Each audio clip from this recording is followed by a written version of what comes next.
Ravi ji, realty sector की उम्मीदें बहुत सी हैं और सालों साल से कायम भी हैं। अभी जिन पेन पॉइंट पर ध्यान खींचा है अभय जी ने, उसको ध्यान में रखते हुए आपको क्या लगता है वित्त मंत्री का फोकस इस बार किधर रहेगा?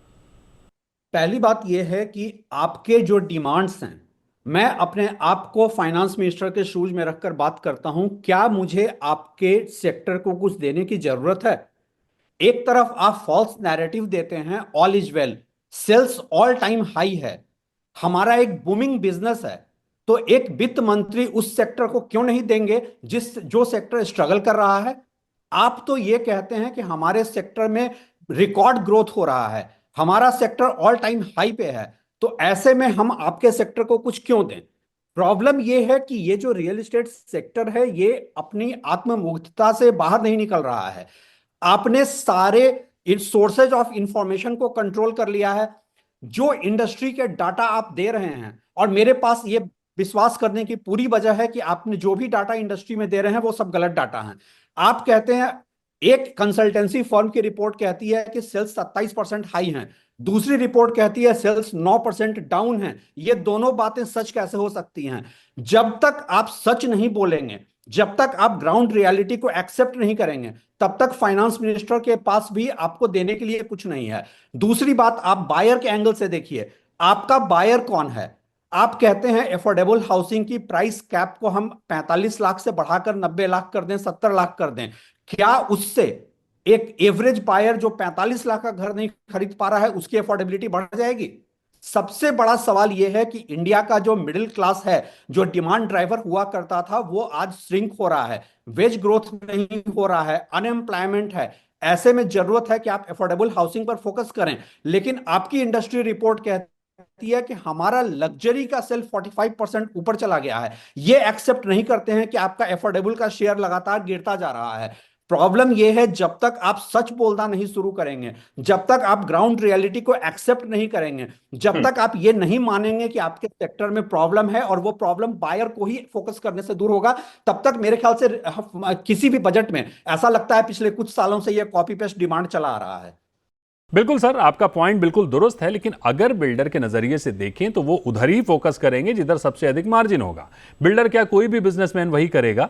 सरकार की ओर से क्यों ऐसा माहौल नहीं बन पा रहा है कि निजी डेवलपर्स की भागीदारी सस्ते घरों की ओर बढ़ती हुई दिखे? दीपक, एक बात मैं ऐड कर दूं, देखिए एक जी बात जी। ऐड कर दूं, कोई भी बिजनेस हो वो प्रॉफिट के लिए होता है, वो फॉर प्रॉफिट होता है।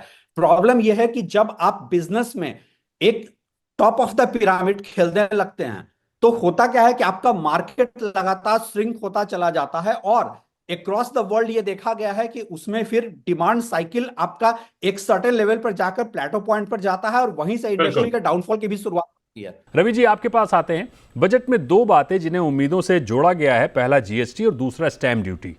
ये दोनों चीजें बजट से सीधी तौर पर इनका लेना देना नहीं है। आप डेवलपर्स की बजट डिमांड को कैसे देखते हैं?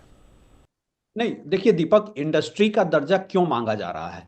ताकि इनको इंस्टीट्यूशनल फंडिंग मिले।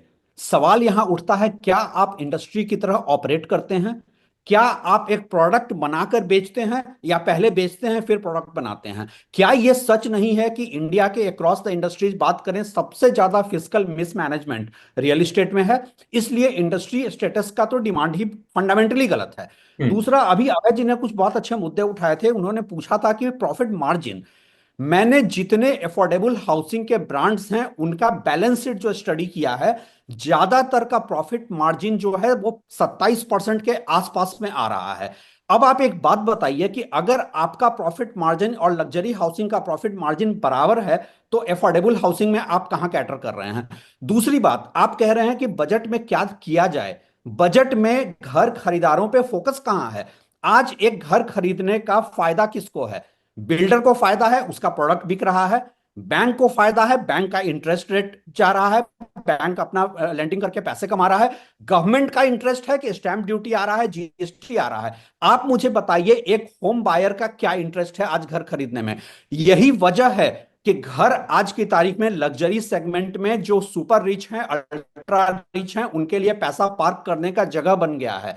जरूरत इस बात की है, और उसमें यह बजट बहुत इंस्ट्रूमेंटल साबित हो सकता है। जरूरत इस बात की है कि आप कंजम्पशन बढ़ाएं, आप मिडिल क्लास को वो अफोर्डेबिलिटी दें, वो सरप्लस पैसा उसके हाथ में दें जहां वो इन्वेस्ट कर सके। आज बिल्कुल। हम देख रहे हैं कि गोल्ड की लेंडिंग कैसे हो रही है, लोग अपने घर की ठीक। ज्वेलरी गिरवी रख रहे हैं।